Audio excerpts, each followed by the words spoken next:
So I want to give you an update to the Jimmy Kimmel situation. It looks like he's back on the air, but not necessarily on every station. And that's sort of today's video. These are the headlines here. Nexstar and Sinclair won't air Jimmy Kimmel's return, impacting 66 ABC stations. And this is the statement from them. This is the Nexstar or Sinclair people. We stand by that decision pending assurance that all parties are committed to fostering an environment of respectful, constructive dialogue in markets we serve.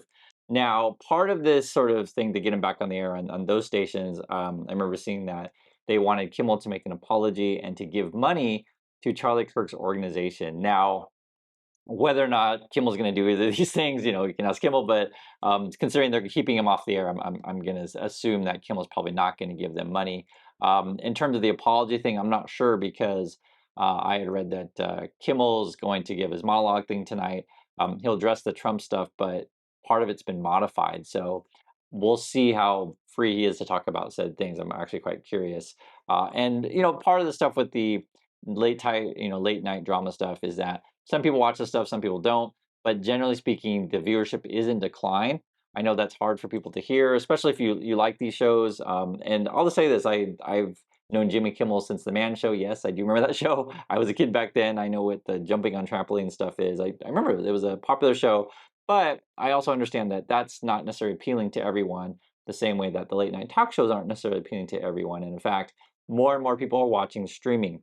I want to address this stuff because people wrote comments about these things, and sometimes, I'll just be honest with you guys, if you watch other YouTube channels, popular ones out there, they mislead on many things or misrepresent stuff. And even if I, agree with them on politically, it doesn't necessarily mean that I agree with their tactics. So I do want to just be clear on that stuff because it's just really frustrating out there when things are presented a certain way that's not necessarily entirely true.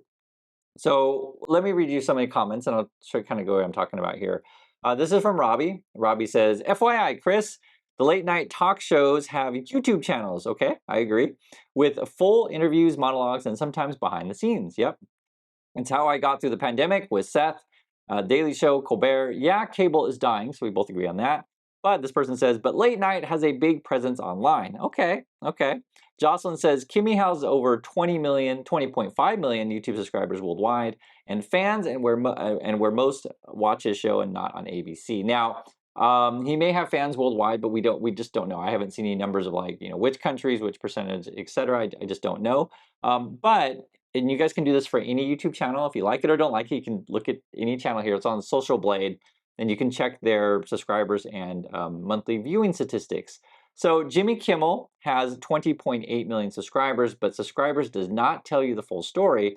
He gets about 52 million views a month. Okay, you can see it right there. Now, you also don't know necessarily how long someone's watching his videos. You don't know if this includes shorts, because that matters, and you don't know necessarily where the viewership is, and all of these things matter for your watch time and YouTube stuff. In terms of revenue, you can see it right there, but it's a big range monthly from 13,000 a month to 207,000 a month. So you never know for sure these kind of numbers. But I'll just the viewership numbers, but the revenue stuff you never know for sure. But I'll just say this: in terms of Jimmy Kimmel, he's got a lot of staff. I had heard that he has 200 to 250 staff. So with these kind of numbers on YouTube, this wouldn't necessarily support all of your staff. Now, one of the things that I really respect Jimmy Kimmel when I was actually learning about it during, say, the pandemic or sort of the wildfires and the Palisades, he was helpful to the community and also helpful to his staff. So much respect. So I want to make sure it's clear. I'm literally no ill harm towards Jimmy Kimmel. I just want to be honest about this stuff. Is that late night TV is just not that popular anymore to what it used to be, and their viewership is declining. In fact, this was an article here. It says viewership for Jimmy Fallon, Jimmy Kimmel, and Stephen Colbert are down 80% over the last 10 years for the key 18 to 49 age range, right? So that's pretty significant. And I understand, again, people are going to say, oh, but Chris, you're so dumb. So-and-so has, X following on YouTube. And again, you can look all this stuff up. It's all public. It's on a site called Social Blade. This is Randy. I want to address you guys' comments. Randy says, TV ratings don't include YouTube or other social media viewership. they only include TV. And my understanding with the Kimmel show, I think viewership is maybe 1 million to 1.7 million, something like that. There's 350 million people in the USA, so that's a very, very small rating. And even though you could be popular in that time slot, if there's just not that many people overall watching that time slot, as TV ratings are going down, more people are switching over to streaming, be it Netflix or whatever, you're watching YouTube. Just the numbers aren't there anymore. And I mentioned this before with Colbert, and people get upset when I tell you this stuff, but that's just what the industry is, and just things change. So this person says, but on YouTube, Kimmel has almost 21 million subs. Okay, I agree. Fallen has almost 33 million. Most clips average between 100 to 300,000 views. Then he's got Instagram. Their post over 1 million likes, and I don't know the revenue situation on Instagram. I just don't know. Okay, I want to make that clear. I don't know. So if people are making tons of cash on Instagram, that's certainly possible, but I don't think as much as you think it is, though. While people say late night is dead, it misses the fact that these shows have a large viewership across multiple platforms, including ratings calculations. Okay, so this is an interesting one. Kimmel, his show is more popular on YouTube. I think he goes after a younger audience. I had read that than say Kimmel. I want to full disclosure. I don't really care for any of these talk shows that much. I just don't. I've never been a fan of this kind of stuff. If there's a particular star or something that I want to see an interview with, yeah, I'll check it out on YouTube. But that's in rare circumstances if I really like a movie or whatever, and want to just hear a star or certain thing like that. But like on a daily basis, no, I don't watch this stuff. But he's got 121 million views on YouTube, and that's a month. This is double the size of Kimmel, which is actually quite interesting. But I think his actual TV ratings are much lower than Kimmel's. If you want to talk also on YouTube, which comes up because I actually do like The Daily Show. I used to watch it a long time. I haven't watched it that much lately. I'll catch it every now and then. And again, if I do watch this stuff, it'll be on YouTube. He's about the same as Jimmy Fallon, 126 million views per month. So again, both these guys, or both these shows, I should say, are double the viewership of Kimmel. I don't know the size of the staff over at the Fallon Show or the Daily Show, but I'll just say this: it's not cheap to run shows. My understanding of, say, something like Colbert is they were losing anywhere from 25 million to 40 million. I think that was yearly, I believe. And we'll look at this numbers again. And then I also want to read comments here. This is from Gary. Gary says, "Hey Chris, FYI, Jimmy Kimmel Live channel has 20 million subscribers. His monologues average 750,000 views. Some older ones have 20 million views. Just saying. But even if you have a lot of views a long time ago, that's back then, not necessarily reflects today. And again, guys, I'm fine having conversations about any one of these things. I just want to address it in an honest way and what real numbers are. And sometimes people just, that's what to say, they get real sensitive on this stuff. And again, I really dislike Donald Trump. You can say, I'm not gonna say hate, but, or I can say hate, whatever you want to say. I don't like Donald Trump, okay?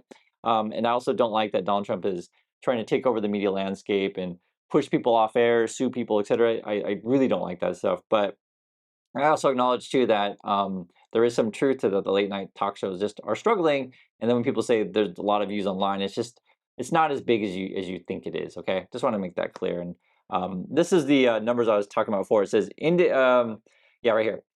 Colbert, including this comment Colbert show.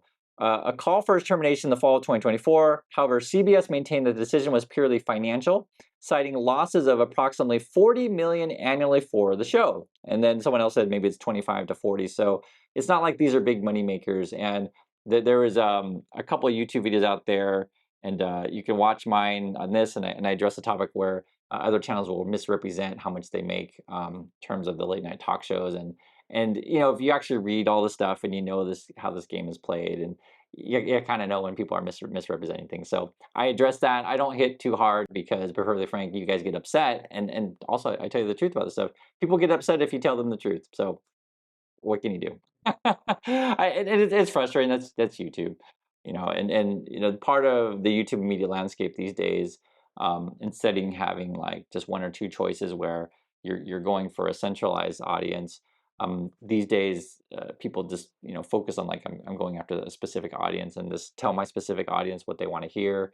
I can refer to this as audience capture, and it makes it for a really tough landscape because like guys, I tell you the truth. If you want to be really popular on YouTube, you say a bunch of stupid crap, you swear a lot, and you target children. That is the biggest audience on YouTube, children and younger people. So I don't necessarily need to do that. I don't really want to kick, scream, and yell, but that's the popular stuff on YouTube these days.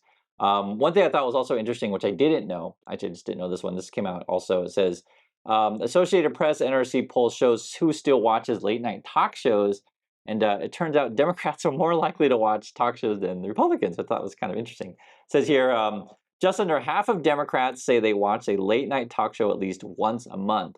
So even if people who do watch this stuff, Democrats, less than half say watch it once a month.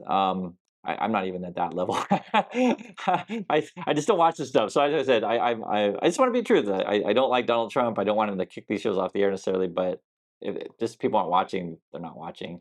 Then it says here, compared to only a quarter of either Republicans or independents. So Democrats watch the late night talk shows twice as much more than the other groups, which I thought was interesting. So that's my thoughts on this stuff. I'd like to hear yours, and I'll catch y'all in the next video.